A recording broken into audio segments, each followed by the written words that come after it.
Hello everybody and welcome back to the channel. I'm Uncle Frank, and that you are having a great day, and in today's video we have ourselves a tier list video. That's right, we're following through on the rest of the 2K special where I'm going to be going through a bunch of TCGs, not all of them, and ranking them, although I will not be ranking these based entirely on how good or bad I think they are. Instead, I figured what we would do here is rank these based on how likely I would be to recommend them to somebody else. And to help with that, we have 5 different tiers here. Cream of the crop for the TCGs I will pretty much always recommend to anybody I can try to. The All-Stars tier, which are just the best of the best TCGs, but, you know, not for everyone. Below that is good but flawed TCGs that have 1 or 2 really solid things about them. You gotta be into it is for those TCGs that don't really have the best of the best mechanics, but can be good for the right person, especially if they're a fan of the IP in general. And then at the very bottom we have Avoid Like the Plague, which is where I'd put TCGs that I would never recommend to anyone pretty much ever. So with that all said, we have a small list here. I think it's about 35 or 36 TCGs in general. I tried my best to keep the list restricted to card games I've had quite a bit of familiarity with. So there's nothing like, oh, the new Gundam TCG on here, for instance, or Riftbound, which I've hardly had any experience with. Basically, I'm going to be rating TCGs that I've more or less had quite a bit of experience with. And honestly, going through and curating this list, I'm surprised by the sheer amount of card games that I did end up choosing to rate. But with that all said and done, let's get into it. And we're starting off with Yu-Gi-Oh! The Yu-Gi-Oh! TCG, which is going to go right here in the middle with... It is a good TCG. Like, its base... Like, at its base, Yu-Gi-Oh! Is a fun and enjoyable card game, right? But it does have a plethora of problems, from printing, to its rarities, to its reprints, to all that jazz. And I gotta say, while I love retro Yu-Gi-Oh!, I absolutely despise modern Yu-Gi-Oh! So this is something that I would only recommend to someone under the right circumstances. Like, hey buddy, you want to play GOAT format or Edison or something like that? If so, then yeah, I would definitely recommend Yu-Gi-Oh! But if you're someone looking for a more recent, modern format to get into, Yu-Gi-Oh! Is not what I would put you. Next up we have Wyvern, which is... Boy howdy, Wyvern is a story in and of itself and should probably get its own video, but I'm going to put this in the You Gotta Be Into It tier because Wyvern has appealed, especially to collectors of Fallen Empires, and that's definitely a story we can tell in a video at some point. But it's not a particularly good card game. It's not a bad card game in my opinion, but it's just not... It's not great, you know? I'd love to place this higher, honestly, but just because of the retro, like, fantasy art it uses, but no, it's going to stay right there. Next we have Duel Masters, and Duel Masters is not an all-star in my opinion. It is a solid game. In fact, this is still running in Japan. It does have great art, some solid mechanics. The fundamentals of this TCG are really great, but it is held back a bit by its complexity, its power creep, etc. So we're going to place this in good but flawed. If you're the kind of person who likes Yu-Gi-Oh!, you're the kind of person who would love Duel Masters. Next up we have Force of Will, and this is going to be my first all-star pick, because I know there's a lot of people out there who absolutely hate Force of Will, but as a merge between Yu-Gi-Oh! And Magic the Gathering, Force of Will, in my opinion, gives you kind of the best of both worlds. It's a really good game. Next, we have the World of Warcraft TCG, which is hard to say between all-star or You Gotta Be Into It. On one hand, it really does definitely appeal primarily to fans of World of Warcraft, the video game, but on the other hand, it does have some really solid mechanics and good art. So I guess we're going to put this in the good but flawed category, just because it's not a perfect game by any means. It's not great, but it does have some solid mechanics. Some others that are a bit convoluted in my opinion, but we can talk about that when we talk about World of Warcraft in its own video. Next up, Pokemon is going to the cream of the crop. We all know what Pokemon is. This is the Inuyasha card game, and this is definitely if you're a fan of the Inuyasha anime, you'd be a fan of the Inuyasha card game, especially just for like sitting down and playing it for an afternoon. Next up, we have the Shaolin Showdown card game, and this one's also going into You Gotta Be Into It, because while they did definitely try to capture some of the soul of the cartoon with that card game, it really was not that great. It avoids the Avoid Like the Plague category just by virtue of having some genuine collectability to it, in my opinion, even though the core mechanics are just not that great. Next up, we have Tomb Raider, and this one's going in the All-Stars category, because in my opinion, Tomb Raider is actually a really solid TCG, all things considered. Sure, it uses the clunky art of the old Tomb Raider video games, and it does have the fact that it is an IP-based card game holding it back a bit, but I do genuinely enjoy it, and I would, if I could find people to play with, I would love to. Next up, we have the original Neopets TCG by Wizards of the Coast, and that's going right up here in cream of the crop. I'm just kidding, that's not yet. That's going to be an all-star TCG. It has a lot of great art for it. The core mechanics are good. The mechanics are great. I do think this is a genuinely enjoyable game. It's not cream of the crop just yet. We're getting to there. We're getting there. Next up is Star Wars Unlimited, which is going to go in the Avoid Like the Plague. No, I'm joking. Look, if Wyvern didn't go there, then Star Wars Unlimited's not going to go there. I'm going to put this in good but flawed for now. I know that there's plenty of Star Wars Unlimited fans out there who would love to gut me like a fish for having even the slightest bit of negative opinions on this card game, but I'm going to be honest, it does have some genuine issues going for it, beyond just playability. If playability was the only thing I was grading these things on, it probably still wouldn't be an all-star. But mechanics aside, it's not exactly the best game in terms of collectability right now, and that's unfortunate. Next up, we have Bakugan, and this is definitely one of those card games where if you're not into playing with the Bakugan toys themselves, you're not going to have a fun time playing the game, which is unfortunate, but whatever. Next up, 2 in a row. We have 2 Digimon card games in a row. I am a huge fan of the Digimon, the new Digimon TCG, this one right here. It has, in my opinion, one of the best resource game systems in any TCG ever, and I'm a huge fan of it, especially just that memory system. I cannot stress enough how much I love it. It's so perfect. It is an excellent representation of a good, idealized back-and-forth TCG, where both players are struggling over the exact same resource. I love that bad boy. Next up, we have the original Digimon TCG, and this one is, no joke, actually going to be an Avoid Like the Plague game. For those of you who don't know, the Western release of the Digimon TCG was absolutely botched to hell. And this is going to get its own video at some point, but basically, they screwed up the rules of the trading card game when they translated it to English, and that made it basically unplayable for pretty much everyone, and it died in the West pretty quickly. Fortunately, the new Digimon TCG came around to remedy the situation a bit, but yeah, this original one did an awful job. Then we have Vanguard, which is definitely, it's a good game in my opinion. It definitely has some really nice diehard fans, but it's not for me. And playing the mechanics, playing the game itself, it has some nice collectability to it. It has some nice core mechanics, but it's definitely not like, I would actually genuinely rate this underneath Star Wars Unlimited in terms of like overall quality. It's got some good stuff going for it, but it's just not a great game. That's going to get its own video at some point too. Dragon Booster, which is based on a cartoon called Dragon Booster. It's going to go in the Avoid Like the Plague category. This card game is legitimately awful. Flesh and Blood is going to be our second cream of the crop. I think this is as close to a perfect card game as we're going to get. The fantasy vibe is there. I love the resource and action-based systems. I love all the classes so far except for Wizard. I think it's a fun card game overall. And yeah, this is one that I would genuinely recommend to basically anyone who would give me the time of day.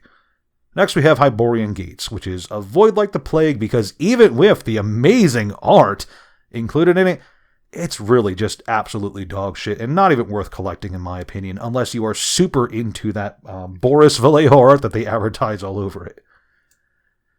Then we have our third cream of the crop TCG with the Mega Man NT Warrior card game, which is virtually perfect, in my opinion. I have talked about this TCG at length. I wish we would get more of it at some point, but I'm not going to harp on it too much here. Just know that I love this card game. In fact, it's going to go at the very top of the cream of the crop. Let's move Pokemon out of its way. Yeah, that game's perfect. Next, we have the Harry Potter TCG, which is another all-star, in my opinion. This was a Wizards of the Coast early 2000s card game based on the Harry Potter novels, and it does capture the feel of those novels really well, as well as borrow from Magic the Gathering a bit, with its lessons basically being land cards from Magic the Gathering. It's a good card game. It didn't have a huge amount of releases, but it has some nice collectability to it. It's got a huge IP behind it. I think it's fun, but it's not perfect. Speaking of card games that aren't perfect, we have Magic the Gathering going in the good but flawed territory. It's the quintessential TCG. It's the very first card game on the market. It's given us so much. And as part of the so much it's given us, we have things like Universes Beyond, Unsets, and oh boy, so many controversies over the years. It is a good, genuinely good card game, but I can't recommend it to everyone, you know? Then we have Battle Cards, which, man, barely counts as a card game, right? I should have made another tier just for Battle Cards, because I legitimately believe this might be the worst card game I've ever played. Hard to say. I've done a whole video on this one. It's legitimately awful, in my opinion, that they would even do this. Next one, we have another cream of the crop with Neopets Battle Dome. I wish I could get more people to play this. I also wish that the company behind it would actually advertise it, you know, instead of making news for it virtually impossible to find. Next up, we have Zatch Bell, which is a good but flawed TCG. It's an IP-based TCG for an anime/manga that came out a bazillion years ago. The mechanics aren't great, but they do try to capture the feel of the original anime. And one of the really cool things for Zatch Bell is when it released alongside its own little spellbook binders where you could store your cards. And I thought that was just really cool, really flavorful. I liked it a lot. Next up, we have the Star Trek TCG, which I do believe is genuinely good, but because this one... Let me talk about this one. Let me talk about bias for a bit, okay? As I stutter. So Star Trek is going to go into the you gotta be into it category. This is, in my opinion, a solid TCG, but it is held back by an IP that I personally am not a huge fan of. And that doesn't really translate well when I'm putting other IPs I'm a huge fan of on this list, like Neopets or Mega Man. There we go. Those are two examples. Neopets and Mega Man at the very top. Star Trek is a franchise I'm genuinely not a huge fan of.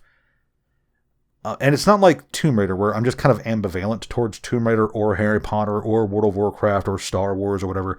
This is a franchise I genuinely don't like, and I do feel like the mechanics of this card game are solid. It's just that it's a Star Trek card game, and I can't find myself being enthusiastic about that one bit. It's like, I don't care about Tomb Raider, the video game, but I do think the mechanics for Tomb Raider are solid. I don't care about Harry Potter all that much as a book series. You know, I'm not a 12-year-old kid anymore, but I do think mechanics for this card game are great. These mechanics are just kind of okay, they're kind of good, they're kind of... Some are great, some are bad, but the Star Trek name really drags it down for me, so that's my opinion.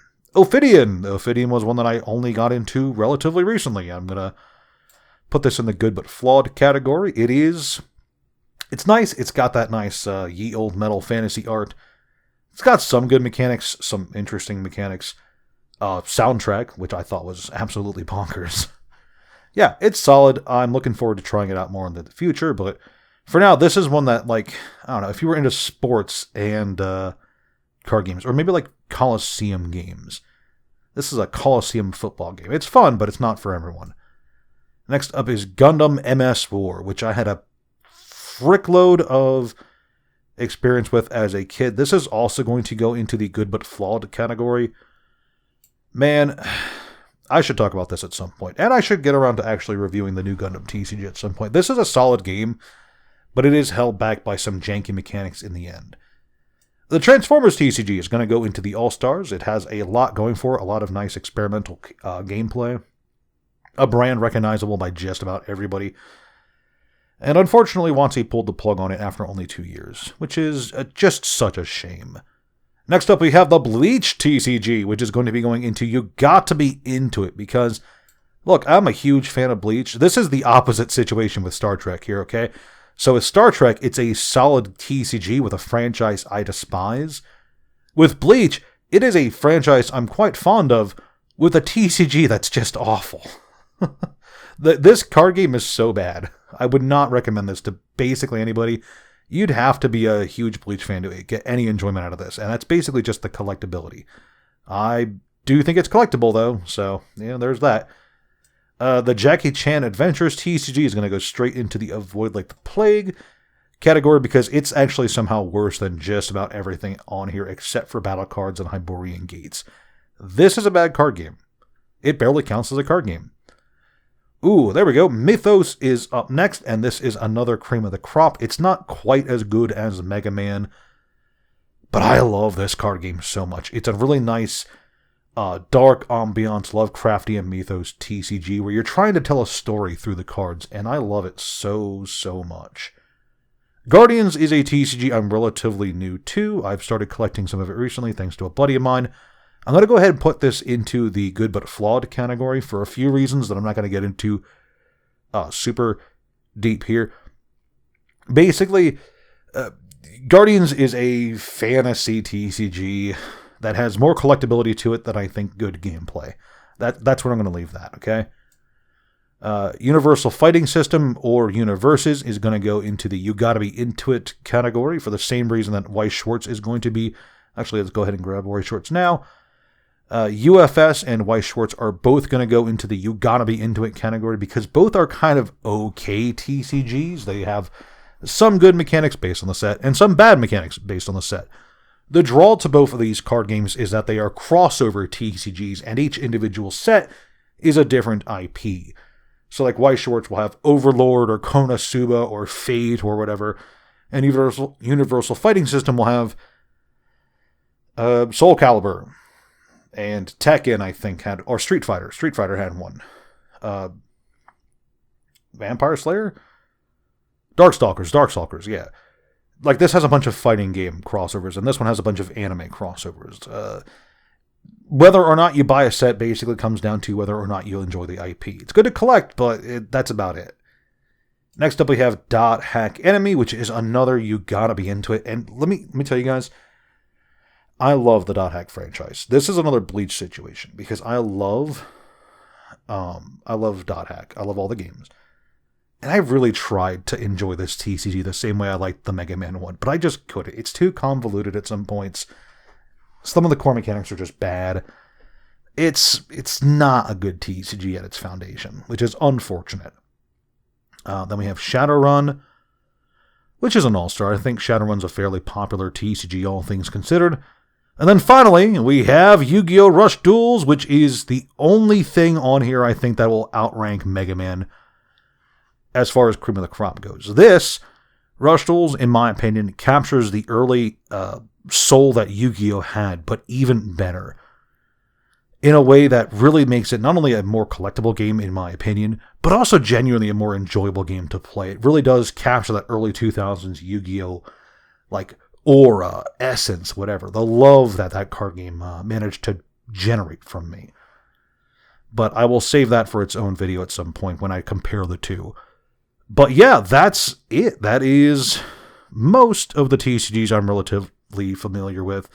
Ranked from most likely to recommend to somebody else to least likely to recommend to somebody else, as well as all these things in the middle. And don't you worry, if there was a TCG you wanted me to talk about that wasn't on this list, as I said in the beginning, this was just me talking about TCGs, I was relatively familiar with. I didn't want to give opinions on something I had never played, or only played a very small amount of, or haven't played in like 15 years. These are all card games I've played relatively recently, or at the very least collected relatively recently. Looking at you, Dragon Booster. So yeah, overall, that's where the rankings lie, and I'm pretty satisfied with pretty much all of these. I genuinely wish I could like Dot Hack more. But besides that, I hope you guys enjoyed. This was my 2K special. Thank you so much for getting me to 2K, by the way. And I hope to see you guys in whatever video comes next. Ciao.